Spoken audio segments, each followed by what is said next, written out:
सबसे पहले young India या इंडिया के नाम पे जो हम सब इकट्ठे हुए हैं, तारीफ की बात ये होनी चाहिए कि जो सबसे जिसकी आबादी बड़ी है उसके जो रिप्रेजेंटेटिव हैं यहाँ पर बैठे हुए हैं और उन्हीं का भविष्य आज सबसे खतरे में है। जिनकी आबादी लगभग 65% है वो यंग इंडिया, उसमें एक सरकार ऐसा हिम्मत कर रहा है कि उनके भविष्य के साथ खिलवाड़ कर रहा है, ये सबसे चिंता के विषय है। लेकिन भाजपा का 2 कार्यकाल अगर आप देखेंगे, एक तो 14 से पहले जो 1999 से 2004 तक के समय में आए थे, जिस समय हम लोग नौकरी के द्वार पे थे, शिक्षा पीएचडी में थे और उस समय नौकरी प्राप्त करने के लाइन में थे, तब पता चला कि उस समय जिनको नौकरी मिलने वाली थी उनका पेंशन गायब हो गया और कहा गया कि नौकरी तो मिल जाएगा लेकिन पेंशन नहीं मिला है आपको। न्यू पेंशन स्कीम आया उस समय। और आज जब दूसरे दौर में आए, जो वादा करके आए कि 2 करोड़ नौकरी देंगे, उसके बावजूद भी वो नौकरी के पीछे पड़ गए। तो पहला ने पेंशन लिया और दूसरे दौर में वो आए तो आपका नौकरी खतरे में पड़ गया। तीसरे दौर में अगर आने दिया जाएगा तो पता नहीं क्या होगा। इसलिए यह सबसे बड़ा संकट है और संकट का एक ऐतिहासिक क्रम है, इसलिए चिंता का विषय है और इस पर उसी तरह से लड़ाई और अपनी बात रखने की जरूरत है।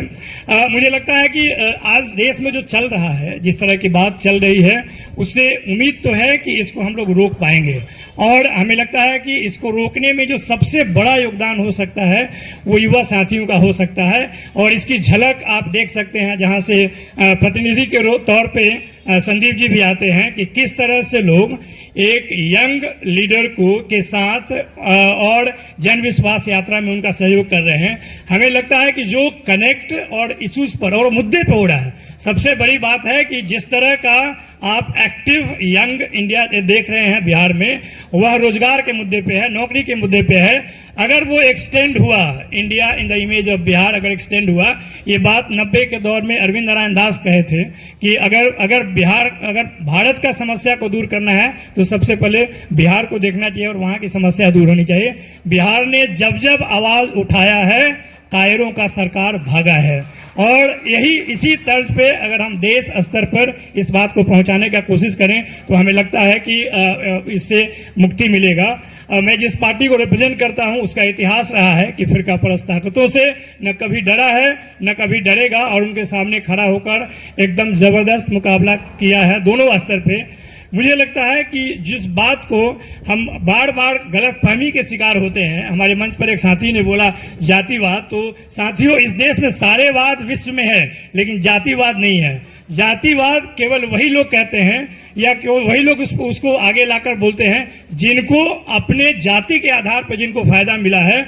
और जातिगत गैर बराबरी की जो लोग बात करते हैं उनसे जब डरते हैं तो जातिवाद की बात करते हैं। जातिवाद नाम का कोई भी अवधारणा इस देश में नहीं है।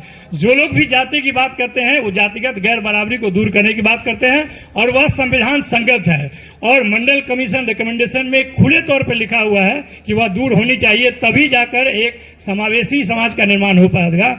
मैं सिर्फ 2 बातों के साथ अपनी बात समाप्त करना चाहता हूं। एक तो यह है कि जो लड़ाई है आज, वो लड़ने के लिए युवा ही आएंगे तभी हो सकता है, जैसा कि 1974 के दौर में हुआ था। और उस समय भी जो हमारे पार्टी के राष्ट्रीय अध्यक्ष हैं, उन्होंने उस दौर का नेतृत्व किया था। आज भी बिहार के मैदान में, बिहार के विधानसभा में मंच पर उन्होंने बोला कि जो काम नीतीश जी से हम चाहते थे कि वो करेंगे, अगर वो छोड़कर भाग गए हैं तो उस झंडा को और डंडा को हम उठाएंगे और इस सरकार से छुटकारा दिलवाएंगे। और उसके लिए आप देख सकते हैं कि बिहार में जिस तरह से एक्टिव मोड में वो प्रचार कर रहे हैं, हमें लगता है कि बिहार से अच्छी सूचना मिलेगी और उसका शोर दूर दूर कर जाएगा। मैं इन्हीं बातों के साथ अपनी बात समाप्त करता हूं। बहुत बहुत धन्यवाद। लाल सलाम। जय भीम, जय मंडल, जय फूले और जितने लोग समावेशी विकास की बात करते हैं उन सबका जय।